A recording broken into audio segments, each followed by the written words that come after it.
កម្ពុជាខ្ញុំអើយមិនដេចឡើយបែបហ្នឹងមានជនល្ងិតល្ងងតាមព្រួតប្រហារំលោបំពេញដោយចិត្តមហិច្ឆតាប៉ុនបងប្រាថ្នាជាកម្មសិទ្ធិខ្លួនអ្នកប្រើល្បិចកលតបត្បល់គ្មានឈប់មកអើយទាំងថ្ងៃទាំងយប់ប្រឹងលាក់បំពួនប្រើដ្រូនទុំលាក់ក្របដាក់ទួនអាវុធយុទ្ធភ័ណ្ឌប្រហារខ្មែរយើងជាតិខ្ញុំខំអ្វីបានអ្នក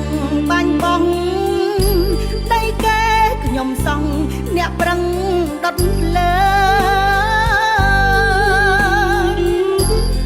ពូជខ្មែរ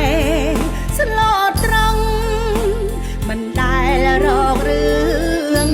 អ្នកអងកំភ្លើងបាញ់គ្មានប្រណីជនគ្មានកំហុងបានស្លាប់ពីការ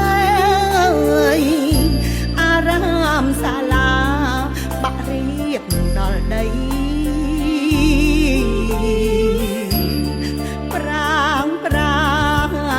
សាទថ្មល្អស្អាតប្រំប្រៃបតេកភ័ណ្ឌលោកីបែកបាក់តិចខ្ទមមនុស្សរត់ចោលស្រុករងទុកខ្លោចផ្សាខ្វះស្បៀងអាហារទួញត្រហោយំហេតុអ្វីរូបអ្នកជាប្រទេសធំធ្វើបាបពួកខ្ញុំឲ្យរងទុក្ខា